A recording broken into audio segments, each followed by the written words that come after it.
How's everybody doing? Good? All right, thanks for coming. Started off very blessed and honored to be named the new general manager of the Phoenix Suns. In this unbelievable community with a great fan base, the Phoenix Suns, one of the greatest franchise in the NBA. 30 years of basketball has brought me to this position, and I'm excited about this opportunity that's in front of me. Been very, very pleased with the roles that I've played in this organization over the last 2 years. I love Phoenix, I love the community, and I'm very, very excited about what's next and what we're gonna build here. I'd like to thank, obviously, our owner, Matt Ishbia, for this tremendous, tremendous opportunity. I understand that Matt has trusted me with the responsibility of building alignment within this organization, and also with the opportunity to shape our identity as we continue to move forward. It's a responsibility that I take very seriously, but it's one that also really, really puts me in a position where I'm excited about the next step. For me, this opportunity allows us to start the alignment, allows us to start building that identity that Matt talked about last week. One of the things he talked about was doing things different and making some changes, not being the same as everybody else. It's about building that alignment. It's about creating that identity, and it's about executing that vision. And for me, that's why I'm here, to do exactly that, to execute that vision, and to do it with the alignment and the identity that will make this great community, will resonate with this community, will resonate with our fan base, and I'm excited to get to work. I know you guys have a lot of questions, so I'll open it up to that. Gerald, you're our first question.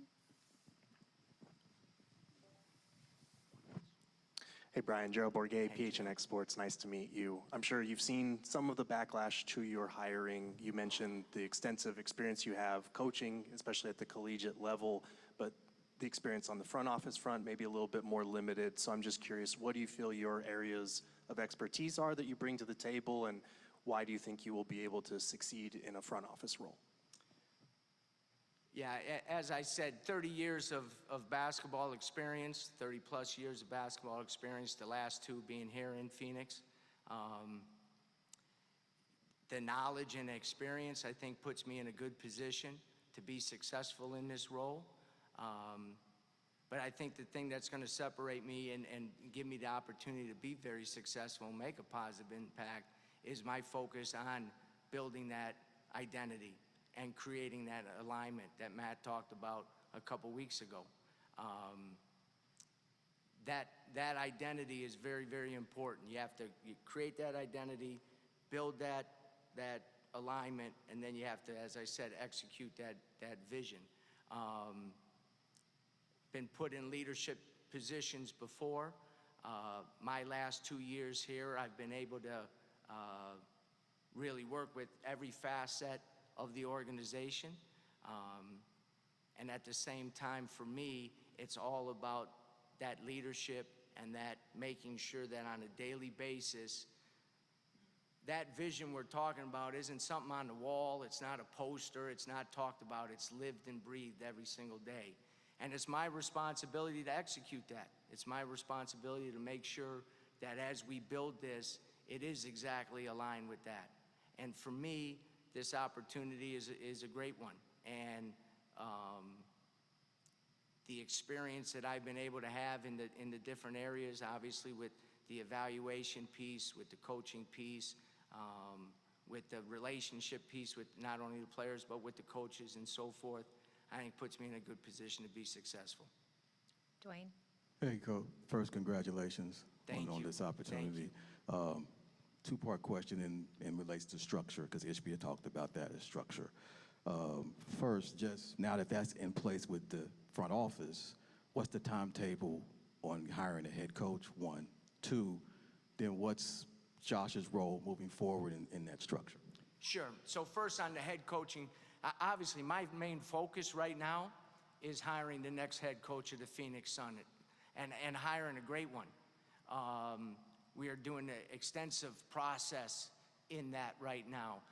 I'm not going to give a timetable because I want to make sure that we get this right. This is very, very critical for us moving forward. Finding that head coach that is aligned, finding that head coach that has the attributes that are important to us.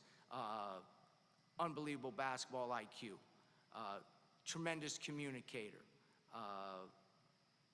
shares our vision and what we understand needs to be done to be successful in basketball in this new NBA. The toughness, the physicality, all those different things, and has the ability to hold the players accountable to doing that. You know, playing and having a systematic approach offensively and defensively. Those attributes, in addition to understanding this is what our identity is, and this is, we're gonna coach to this on a daily basis. So with that, we're gonna make sure that we cast a wide net on that, and at the same time, evaluate and interview coaches from a diverse background with diverse experiences and so forth, and I think that will put us in a good position in that. Second part, as the general manager, I am responsible and accountable for the daily decisions, day in and day out, regarding basketball. Josh is our CEO, all right? He's involved in every aspect of basketball operations, every single aspect of basketball operations. Josh and I have an unbelievable partnership. When you talk guys working together and getting things done, we're right there, okay? He has an unbelievable amount of experience and relationships, not just amongst the Player 15 group and the Phoenix Suns and the Mercury, but across the league. And that experience and that relationships is critical to us moving forward in terms of building the type of team that we want to build. When I talk about alignment, you don't have to look any further, because I'm a Spartan and he's a Wolverine. So if we can work together and get it done, anybody can do it. That's great. Doug? Hi, Brian. Doug Haller, The Athletic. How are you? Could you you touched on this, but your roles the last 2 years, I believe you were a consultant the first year. Yes. How involved were you during that year? And then last year as director of player programming, can you just talk about what your specific duties were as far as that position goes? Sure. So my first year as a consultant, I was in Phoenix probably 2 to 3 weeks out of every month, which wasn't bad, to be honest with you. But what I did in that is spent a lot of time with the players, spent a lot of time with the coaches. I did travel with the team, did a lot of different write-ups for front office personnel in terms of evaluation of players and different things like that. I was also given the opportunity to work with our amateur evaluation group, which was a tremendous group, and I grew immeasurably during that time in terms of the ability to evaluate and gather intelligence on players and so forth. And then this past year, as the Vice President of Player Programming, I also, in addition to that, was put in charge and oversaw our entire amateur evaluation group, which will then obviously lead to what we do in this year's draft. But in that, one of my other main duties there this past year was working with our young guys, in particular our rookies, in their transition to the NBA and making sure that they were doing the things they needed to get done. And to be honest with you, with Ryan and Oso and Colin in particular, and Jalen, our other two-way player, that job wasn't too difficult, because when you talk about high character guys, man, those four are on the top of that list. But helping them do that.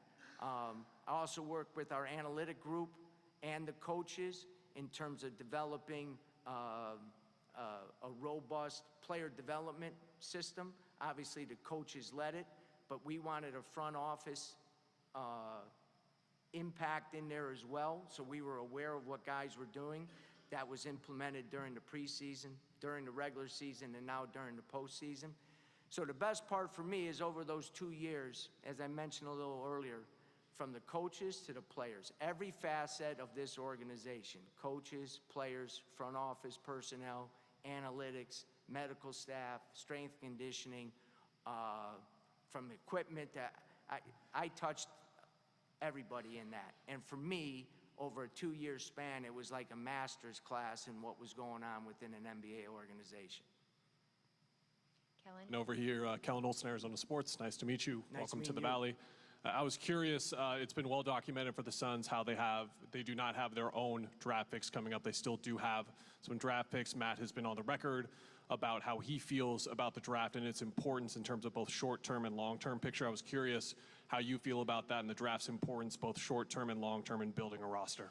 Yeah, I think there's a couple key factors in that. Number one, the draft is critical in building your roster. You're bringing in young talent that's under team control, so that's a great asset to have, and it's important that we value that, and we do. As I said, I had oversight over our amateur evaluation group this year, and we rebuilt that. And with the help of Matt Tellem, who was in charge on the pro side, there is complete alignment in those two groups now. And we've created the databases that you need to have in order for both groups to work effectively together. As I've been elevated, Arande Telefero is now the assistant GM in charge of that. And I've known him for a very long time and great background, so he'll do a great job in that position as well. But with the draft, the key with that is valuing it. But there's 3 other ways in terms of building your roster and building a team that can be competitive and could be competitive in the postseason as well. There's trades, there's free agency. And one area, when we talk about thinking differently and changing things and creating an identity, one of the key factors in that is the other key factor to building your roster, and that's player development. We have to be laser focused on what we're doing and getting our players to improve, not only during the off season, but during the season as well. Taking those players, having them work and be coached and be directed so they get out of the box that they came in when they got here. And when you do that, you add all those 4 together, a lot of times starting with the draft, because that's your younger guys, then you're in a great place to not only build a competitive roster, but build a roster that can be competitive as the season progresses, hopefully into May and June. David? Hey, David Brandt with the Associated Press. Good to meet you. Good meeting you. You know, when Matt was talking, I guess it was a couple weeks ago, you know, and he was talking about he wants a franchise that shows, I think he said, some grit, some grind, some joy, all that. What does that look like in practice? I mean, is there a particular franchise, college, pro, anything that you think has done that particularly well that you're trying to emulate this franchise after? Well, I mean, I would never shy away from my particular background at Michigan State and so forth. You know, sometimes you hear, well, that's an NBA thing or that's a college thing. There's also a right thing and a right way to play. And when we talk about that identity, and we talk about the toughness that you have to play with, the unselfishness that you have to play with, the grit that you have to play with, the ability to keep working through things even when they get tough. And why do you do it? Because you love it. You actually love it. When we talk about the grind, just a relentless work ethic on a daily basis. We talk about urgency. We're a get it done today kind of team. That's what we need to be. We're going to get it done today. We're not going to wait to be the best version of ourselves. We're going to do it today. You know, those have to become your daily habits.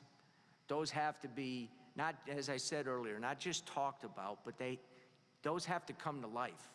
When we talk about identity, when we talk about culture, that's who you are on a daily basis. So that's not just in practice.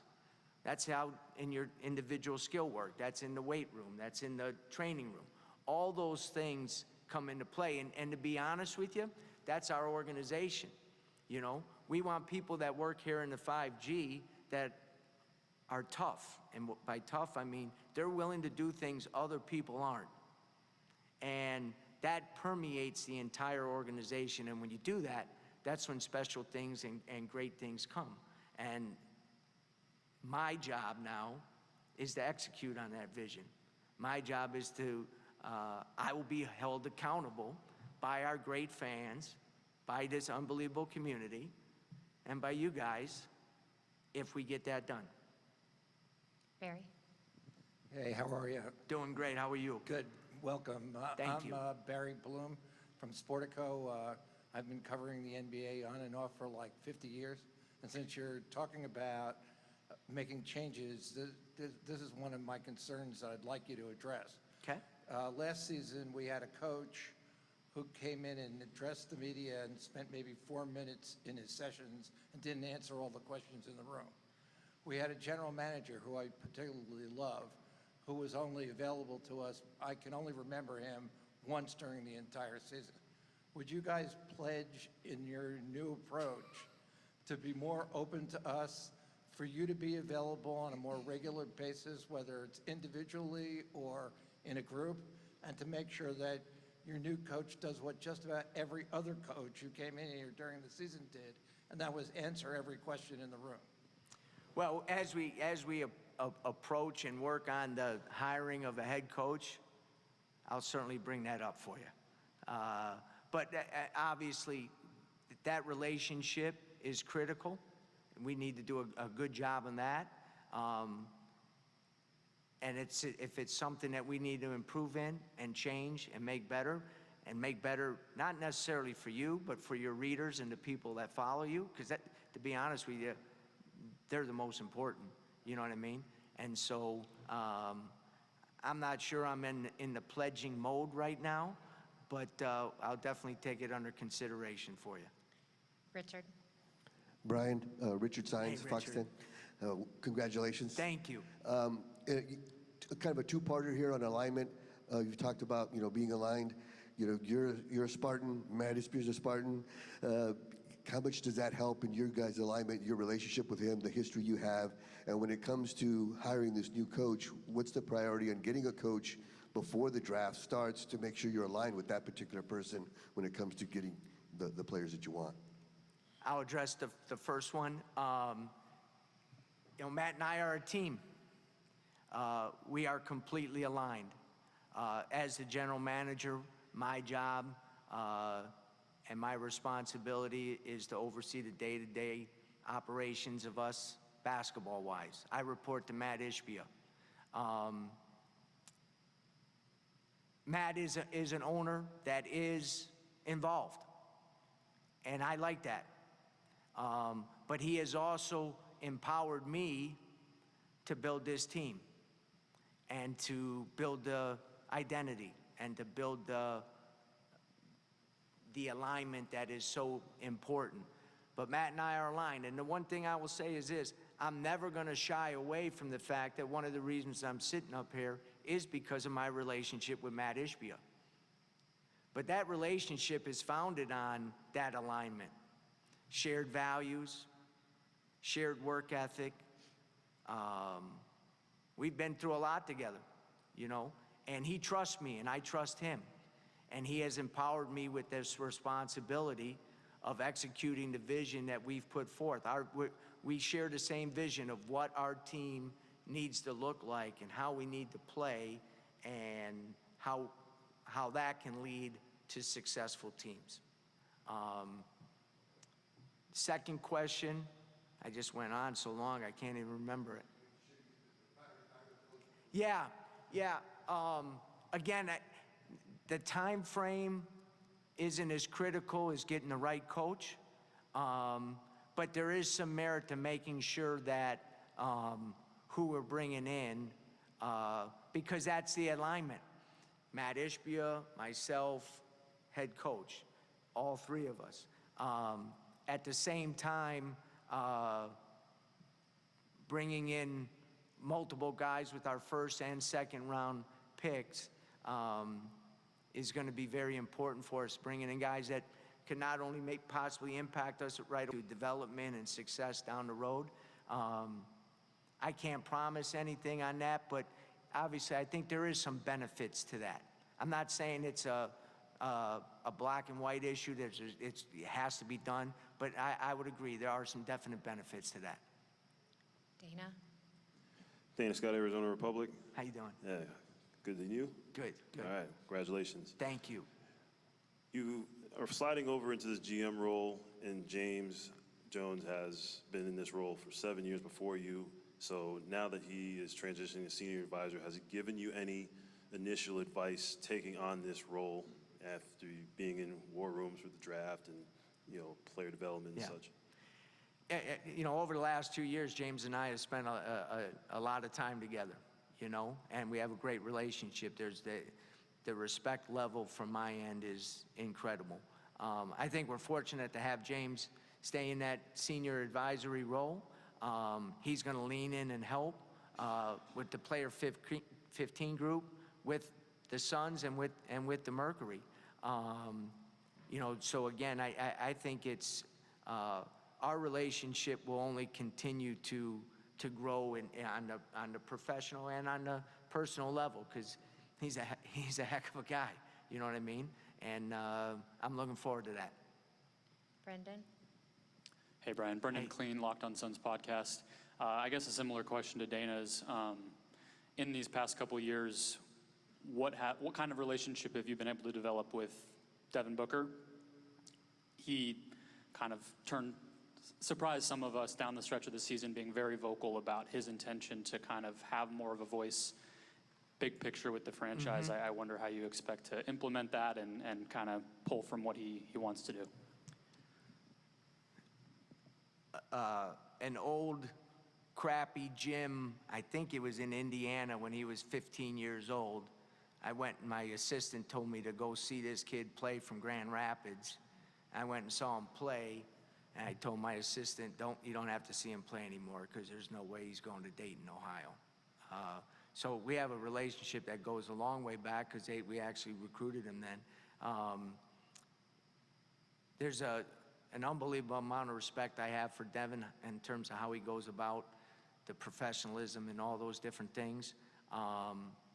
But his voice is very, very important for us. And side note, he was one of the first guys to hit me up and congratulate me when I was named the new general manager. So that relationship, like all my relationships with the players, is always constantly trying to increase and improve and so forth. But he's seen a lot. He's got a high basketball IQ. For example, with the coaches, talking with him in terms of what are the attributes that make a great NBA coach right now. It's probably changed in the time that he's been in the league. And getting that input from him, but getting that input from other players as well, is very, very important. That collaborative effort within the NBA is becoming more and more crucial for success. You got players that have played a long time, players that have seen a lot of different things, and if you're not in touch with them and communicating with them, I think it puts you in a difficult spot. So from a front office perspective, and then obviously back to the coaching perspective, those things are very, very important for us, because if you don't do that, there's no way you can build the alignment. There's no way you can create that identity, because it has to be, everybody has to have both feet in on that. I always say all in, all out, all the time. That's got to be done. And with someone with Dev, I mean, it's great for him to stand up and say, listen, I need to do more of this. This is important for me, but it's important for the franchise. Because the one thing he does, everything he does, is always what's in the best interest of our franchise. And, and his everything in the community and stuff like that, so. Mark? Hey, Brian, Mark McClune, Arizona's family, welcome. Thank you. Hey, how do you balance what you said, the excitement of taking this job, but also just the perceived challenges, limitations currently with the roster of building what you want to build? Well, first off, right now, I think we got a pretty talented roster. I would agree with Matt, what he said last week. It's not a 30-some win roster. What we have not been able to do is either create the environment or figure out the combinations that give us the best opportunity for that talented roster to perform even better. But there's a baseline and a foundation of talent that I think can put us in a good position moving forward. Drafting is going to be critical. The free agency is always critical as well. But I think the biggest impact can be made in some of those things that we've talked about time and time again already. You know, is the team aligned? Does the team know exactly what its identity is? Because when that is added with talent, and then the execution part of that, and if that's added with the talent that we have, we're pretty darn good. How good? You know, that a little bit depends on development during the season and some factors maybe outside of our own control. But it gives you a fighting chance. And when you got some of the guys we have on our roster, if you got a fighting chance, you're gonna take it. So I think that's gonna be, it's an important question that you ask. And for us, that's part of our job to figure that out, to be able to implement who we have, add a piece here or there, and see if, when all that's mixed together, if you can produce a competitive team that has to be able to compete every night. Every night. I always say, when I talk about the identity, one of the things is really important, like when our fans leave the arena, here's what I want them saying. Man, that team plays hard. That is the most unselfish team I've ever seen. Did you see the second and third effort that team made on the defensive end? Every loose ball, that team was on the floor. That team looks like they enjoy playing with each other. They play with joy. They play with juice. They play with all the things. That's identity, because now it doesn't just talk about, people feel it. And with our roster and with the roster we're going to build, if they feel it, things are going to be very good. Shane? Brendan, Shane Young with Forbes. Nice to meet you. Nice meeting you. I'm just curious, you have a lot of coaching background and player development experience, and with that comes developing and maintaining the relationships with players. And you kind of touched on it with Brendan's question earlier, but how do you see that carrying over and applying to this role as GM? With our current players or players? Yeah. So, you know, I think very fortunate in my coaching career, not only as a head coach, but as an assistant, to work for some great guys and to coach some high-level dudes during my time. So fortunate, I think I have a good eye for talent. I do have, because of the amount of years and so forth, great relationships, as I said, in grassroots and in college. But I think that's going to be an important factor in not only the drafting of the players, but also in the free agency and trades, because intel is so critical on that. The evaluation piece, not as hard as getting the correct intel on guys, because as Matt said last week, there might be a time where a player's available, but doesn't fit what we do. And where it may look great, and I got to say, Matt, he's not a Phoenix Sun. That's not how he lives his life. That's not how he plays. That's whatever the case might be. And that's really important. And hopefully my experience, the knowledge that I have, the relationships that I built, transitioning over into a general manager role, I think that will come into play and be very effective for us. Cam? Brian, Cameron Cox, 12 News. Congratulations. Thank you. I know it's just the first few days on the job and a lot to go this summer, but do you envision Bradley Beal and Kevin Durant on this roster next season? You know, I never talk regarding players, contracts, movement, anything like that. I will tell you this, I have a very, very good relationship with both those guys. Kevin gave me a nice hug in the weight room the other night when the thing came across Twitter. Had a great dinner with Brad Beal last Thursday, I think it was, and we talked a little bit about summer plans and different things like that. My main focus right now, to be honest with you, is finding the right head coach for those guys. That's and getting prepared for the draft. And that's where my mind is at 20 hours of the 24 hours a day right now. Amanda? Hi, Brian. Hey, Amanda. Congratulations Thank again. you. You mentioned the new head coaching search, also those top attributes that you are looking for. For you personally, though, having that coaching experience, are there ones that you're really high on your list, maybe the top 3 that you're really honing in on for attributes? Oh, for the attributes? I thought you were trying to get the top 3 candidates. Just try to sneak one in there. The alignment piece with their belief system and proven belief system. You can watch Matt's press conference, you can watch mine, and then I can talk to you and just repeat everything I said. It has to be a proven belief system. There has to be evidence to what's important to us is demonstrated and important to you through your coaching, either whatever level you're coaching at and whatever position you're coaching. So that's very critical. The ability to create strong relationships with the players is critical, because holding players accountable and driving players to continue to push and get better and all those, if you don't have a relationship, you have no chance. No chance. And this is where my coaching experience helps, because I understand that. And probably the third most important one is just that forward-thinking basketball IQ. Where is the game going to? You know, 3 years ago, 4 years ago, did anybody see how important offensive rebounding was going to be? And when Matt talked last week, and we talked about changing, doing things different, not just doing the status quo within this league, which is a great league, but changing, being different.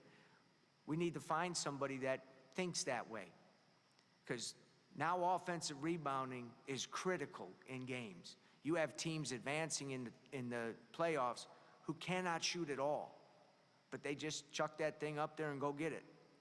And it's effective. They force turnovers. Teams are pressuring more. Those are all new things in the last 3 or 4 years. You're starting to see in the games, all of a sudden now teams are playing 2 bigs, where small ball was the big thing a couple years ago. So finding somebody, both offensively and defensively, that is forward thinking. What do we got to focus on now? What do we got to get better at now? What can we emphasize now to give us a better chance to win? But also 2, 3 years down the road, what does the game look like then? How are we positioning ourselves for that? You know, when the new head coach comes in, the one thing he's going to have is someone who has sat in that seat, not at this level, but has sat in that seat. And so me empowering that coach, the support, I'll understand what he's going through in various situations and so forth. And I think that's going to be a big assist for them, and a big assist for our organization as well, because it's a long season and you got to be able to handle different things and handle adversity. But that guy's going to be gritty. So he's going to be able to fight through adversity to get to where he wants to get to. All right, last 2, Dwayne and Kellen. Thank you. Coach, just look, I keep calling you Coach because, sorry. Nah, that's fine, that's fine. My apologies. Better than other things, probably. Right. But what's the level of importance of trying to get under the second tax apron? Right now, I'm charged with building a competitive, making sure we have a competitive team next year. We understand the cap situation, and when the time comes if we need to make that decision, then we'll make that decision. And the one thing I can tell you is this: whenever you see a decision by the Phoenix Suns, whatever it is, whatever it's pertaining to, you can mark it down. That's a line decision. That everybody is on the same page on that decision.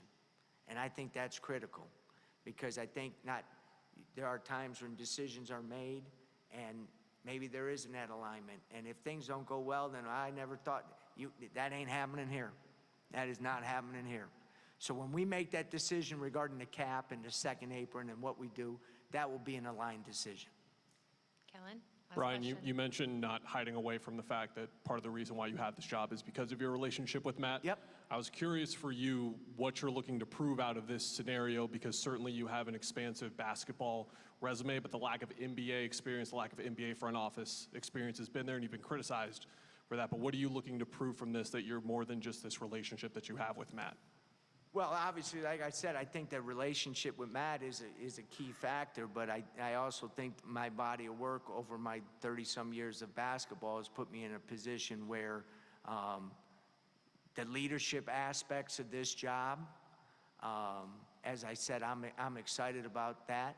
And I think that I don't necessarily am driven by the prove people wrong or anything like that, but I will say this: I understand that to the fans and to you guys, I'm going to be held accountable to executing this vision.